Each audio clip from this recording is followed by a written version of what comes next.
Our old 2001 Toyota Camry broke down and left us stranded on the side of the road. Now since that has been fixed, but in the meantime, I was driving this 2009 Hyundai Genesis. And in the month and a half I was driving this car around, I discovered there were a lot of things I actually enjoy about daily driving modern cars. Today, I want to hop behind the wheel of this and showcase to all of you the things that I like about driving a modern car as opposed to an old car.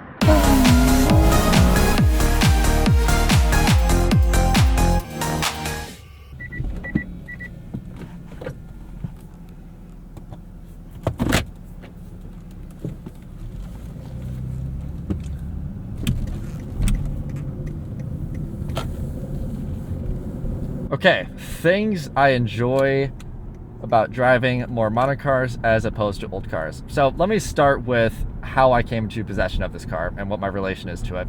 So this is a relative's car. When they got news that my Camry had broken down unexpectedly, because, you know, who expects a Toyota Camry to break down? Come on. I was offered to borrow this car for, you know, a month-ish, which is how long I ended up needing it, in exchange for, you know, kind of cleaning it up a little bit, and I did an oil change. So, you know, I kind of helped them out. It went both ways. So I spent a fair amount of time in this car, and there have been a sort of a building list of things that I want to talk about with you guys, about things that I like. Now, this is a 2009, so it's not super modern necessarily. However, it's certainly a lot more modern than my 01 Camry, which, while is technically from 2001, is really a 90s car that started with the third gen back in the early 90s. So what is the first thing I enjoy about, you know, more modern cars? First thing I would say is the acceleration. It's kind of a freebie to give in, but it is effortless to accelerate in a more modern car as opposed to an older car. Granted, this has a big, you know, 3.8 liter V6 producing 300 horsepower, which not all modern cars have. But even generally speaking, modern cars have better acceleration than old cars. You know, an equivalent modern Camry has a 0 to 60 of, you know, 7.5 seconds, give or take, maybe 8. Not my Camry's, which is 0 to 60 and some hopes and prayers and maybe a campfire song or two, which is nice.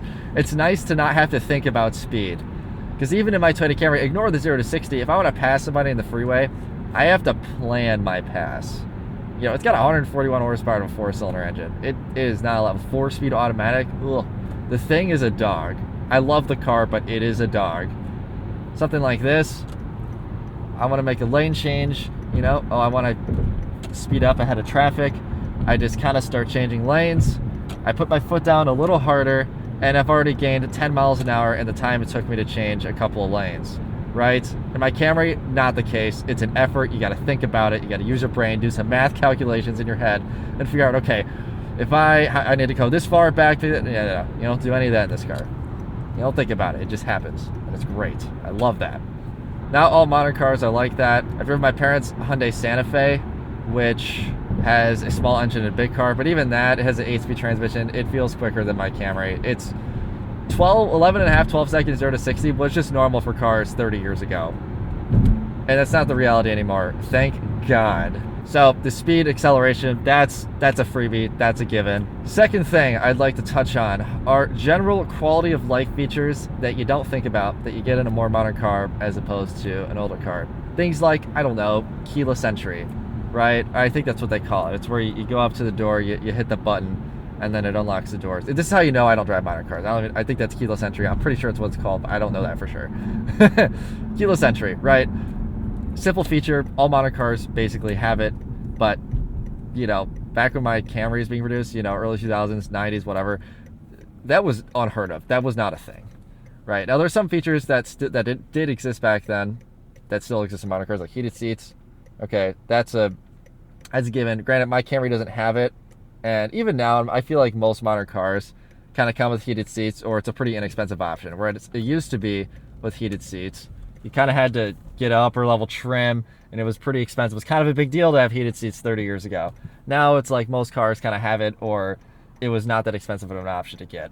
But things like that modern cars have that old cars just didn't, or that wasn't as common in old cars, that are really nice. You know, Bluetooth, This car is Bluetooth for calling. I'm unclear as to whether it works with audio too. I can never really figure it out, but you know, most modern cars now, they're 2015 and up, they have Bluetooth for your phone, and it's just a nice little feature to have. You know, no messing around with CDs at night where you can't see. Use the dome light, but of course my Camry, you only get one dome light, so it's not even over exactly what you're looking at. You know, you don't get no reading light, no map light in my Camry. You just got the one dome light right in the center of the headliner, which I don't even know if all of them had, to be honest. That's how base that car is. Things like that, little quality of life features that you don't really think about, and they're not necessarily things that you need or that maybe you'd even want for, but you hop in a modern car that has it, and you're just like, oh, okay, this is nice. I like this. You know, a button to open the trunk. My Camry, you know, when I want to open the trunk, I gotta mess around with my key and fumble out of my pockets. If I have things in my hands, that sucks. In this car, it's a button down there, or it's a button on the key fob. It's way easier. I don't have to do as much fumbling around with my hands of carrying things to open up the deck lid. Now, not all old cars are like that. My E36 M3, it's, you know, a button you kind of push. So that's nice, but that was pretty luxury even back then. That was not commonplace. I found with most cars, you had to put the key in and kind of turn it to get it on latch. Now, none of these things are necessarily deal breakers for me with driving an old car around, but they are things that, now that I've driven a more modern car around, I've kind of been used to using, and am going to be kind of sad to lose when I give this car back tomorrow and no longer have these features. Of course, the advantage being, oh, less things to break. That's always true, but there are certain things that are just kind of nice to have, and you get used to them when you're using it. You hop in an old car and you're like, oh, right. I have to use the key to unlock the car or to put in the ignition, which is, you know, it's peanuts, it's small things. Just kind of, you know, interesting little quirks of modern versus old cars. Okay, third thing we're going to talk about, and I think this is actually probably one of the biggest, I'll call it niceties, one of the biggest benefits of driving around a modern car as opposed to an old car, is the durability of materials. So let me clarify a little bit on what I mean by that. Durability of materials in terms of everything is newer. All the materials, your dashboard, your door panels, all the buttons and switches, everything is newer, and by extension of being newer, less likely to break. Now, with modern cars and the electronics, there are certain things that are more likely to break, but if you buy a new car, even something like this, you're not worried about hitting the dash too hard, it cracking or damaging or leaving a mark or something, right? Or if I pull on the door handle, right, on a modern car, I'm not worried about it breaking. My 01 Camry, if those door handles are frozen, I gotta like unthaw them before I pull the door handle, because if I don't, it's gonna break. That's not a thing with newer cars. I mean, should you do that anyway? Yes, you should. You should be careful with door handles, because eventually, you know, you might get unlucky. But they're a lot less likely to break than on an old car. General interior design has come a long way over the past, you know, 2-3 decades. And I would say modern car interiors are, for the most part, definitely better than old car interiors as far as durability, especially coming out of the 90s. 90s car interiors were not good. They were trash. They were all plastic. They just didn't hold up. Total and complete utter garbage. And everything in them broke. The dash is cracked. They've warped. All the switches broke. Things just generally fell apart. And I don't think when even modern cars get older, I don't think that's going to be the case. Everything in a modern car, but as far as materials go, even in like, you know, this is an 09. If I hopped in an 09 Camry compared it to an 01 Camry, night and day difference. It's so much better. So do with that what you will. If you own an older car, most of us gearheads, we're not going to be as concerned about things like that, because we know to be careful with it. Don't use the 30-year-old door handle the same way you'd use the 15-year-old or the 7-year-old door handle, right? But for non-car people, this is something that you don't want to have to think about. The fourth thing we are going to discuss in this video about things I enjoy about modern cars as opposed to older cars is it's less quirky. Now, this is a give and take. I've said on the channel basically my entire ownership of my 01 Camry, and this applies to my E36 M3 as well, obviously. That one's even more quirky. Old cars are kind of quirky, and they have a charm to it. You just got to kind of accept them for what they are and love them for it. Modern cars don't have that. Now, I think part of this is a function of they're just not old enough yet, so they haven't degraded to a point where they have quirks. But even this, like an 09, I think there was really in the mid-2000s, you know, like depending on the brand, like for 2000 to 2010, depending on the brand, the quality went way up from the 1990s and the 80s. that was a way bigger jump than, you know, from like the 80s to the 90s. BMW, I'll use an example, going from like the E36 to E46, you know, from like 98, 99 to 2000, 2001. Huge jump, night and day. You know, look at any Hyundai product for 2000, look at this. Way, way better than any of the older cars. I think when this car is 25 years old, it's gonna be less quirky than my '01 Camry. Although granted, this is not that far off. You know, this car doesn't make any weird random noises and sounds, and generally just kind of behaves how you expect a car to behave, more like an appliance, which is what you really want in a daily driver. You know, I'm young, I enjoy daily driving my old cars, but there's definitely going to be a day, and I don't think it's going to be that far into the future, where I kind of just decide, you know what, I want my daily driver to shut up. I don't want to hear from it, I don't want it to talk to me, I just want a car to drive around. I'll have other cars that talk to me, you know, I'll always have the E36 M3, the 4th gen Camry. I'm probably gonna keep that around for a long time because it's really, that car is an insurance policy for having transportation. There's something about having a car to daily drive that just works. It doesn't talk to you. You don't have to explain it to people. Actually, that's the best way to put it. You don't have to explain modern cars to people. You know, when people hop my '01 Camry, there are things I have to tell them about it and using it. Okay, don't yank on the door handle. That goes for my E36 too. Okay, when using the window switches, all right, do it in this way. The Camry, that window always gets stuck. It's something with the wiring, but they like the wires overheat in that window, and it'll go down all the way, but when you put it back up, you have to do it in stages, because if you don't, it's just gonna stop at a certain point and you'll have to wait before you can put it back up the rest of the way. That's a weird thing to have to explain to somebody who doesn't know cars, right? My E36 M3, okay, if driver window is broken, right? Don't hit the switch, it'll go down, it's not gonna go back up, right? The car comes with a story, it has little quirks. And in more modern cars, they don't have stuff like that. You know, the wiring thing in my Camry, that's not even like, oh, it's an old car, it's broken. No, that's how they were. You can't fix that. That's a core design flaw of the car. Sometimes I'll start the engine in my Camry and it just makes a weird noise that goes for like 20 seconds. I don't know if it's AC, I don't know what it is, but it goes away, doesn't come back, doesn't affect anything, right? But sometimes people are standing next to it, like, what's that? And I'm like, I don't know. Things I have to explain to people that when you're driving a more modern car, you just don't have those things to explain to people. Some of you out there that have daily driven, you know, like 30-year-old cars, you'll know exactly what I'm talking about as far as having to explain your car to non-car people. Us gearheads, we love that stuff, right? Oh, it's got little quirks. Okay, the window thing in my Camry, whatever. But, you know, it is nice to hop into a car, drive it around, and just be like, it just works. Everything works the way it's supposed to.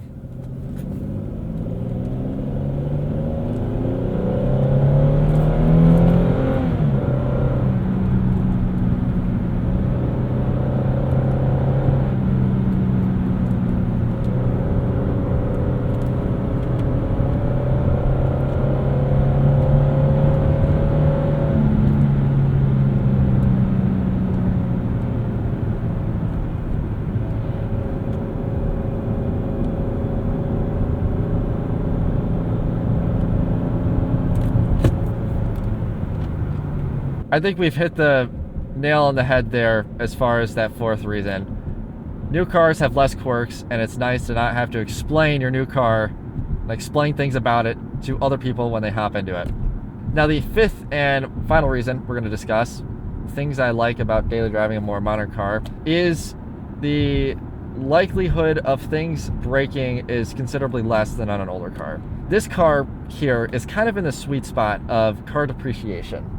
15 years old. I'm gonna say like 12 to 17 years old is a sweet spot of car depreciation. The car is fully depreciated, but it's not so old yet that you have to worry about old car problems, which I would say once a car gets over 20, especially like it's closer to 25, you start having to deal with old car problems.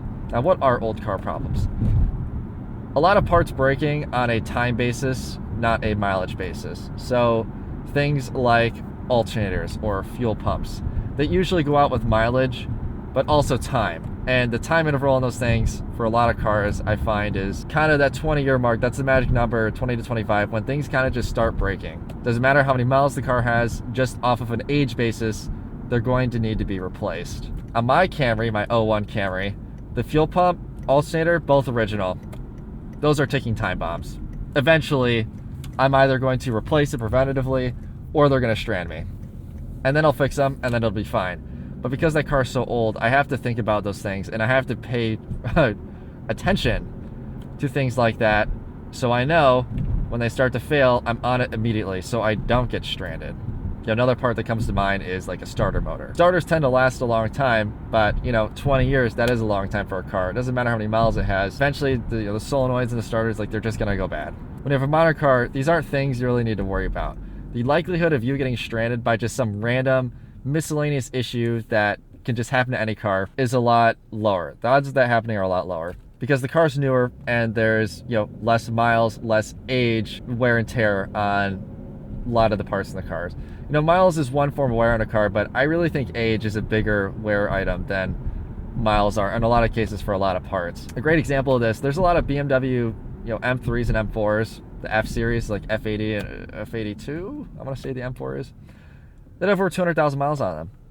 Now those cars are 10 years old or newer, right? They have 200,000 miles on them. People say, oh, these, the turbo, all the turbos, the modern tech, whatever, this car's gonna break. And that's true, but it's not with miles.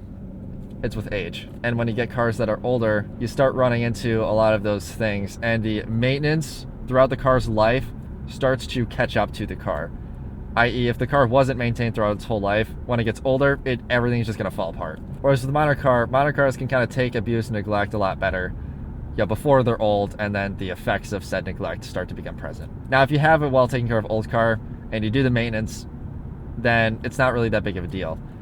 But if you're going to buy an old car secondhand or third hand or seventh hand, as a lot of these cars are, you are not going to have a maintenance history most likely. So you're going to either have to spend a bunch of money dumping into it preventatively, which you can do and it works, or you're just going to have to live with the risk of this car may strand me for one of a number of reasons that you just have to be ready for. It's a matter of expectation. But it's nice hopping into a 15-year-old car like this with under 100,000 miles that you just know is not really going to have issues like that. The owner of this car, my relative, took very good care of it. He did all the maintenance. So it's running like a top. And truly it hasn't needed that much because a lot of the mileage wear items haven't been due yet. But when this car hits, 20 plus years old, regardless of the mileage of this car, even if it's still under 100,000, which it might be, I don't know, it's just going to need things on, the basis of time. Time is really the biggest damager to cars. So those were 5 things that I enjoy about daily driving a more modern car as opposed to an old car. Don't get me wrong, I still love my 2001 Toyota Camry. I'm going to keep it for as long as possible because that car means no car payment.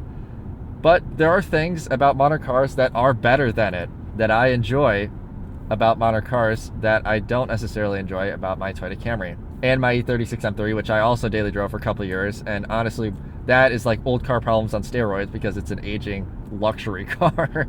If you enjoyed this video, hit that like button. Tells me that you guys want to see more videos like this. Subscribe if you're new to the channel. Comment down below. Do you daily drive an old car? Do you daily drive a modern car? Have you gone between the two? What do you like about daily driving your modern car as opposed to your old car? Or vice versa. There will be a follow-up to this video, and that will be in my 2001 Toyota Camry, and that will be talking about things I enjoy about daily driving an older car as opposed to a modern car. And there will be a review of this car coming on the channel, so subscribe if you want to see those. With all that said, take care, and I will see you all in the next video. Feels like I've been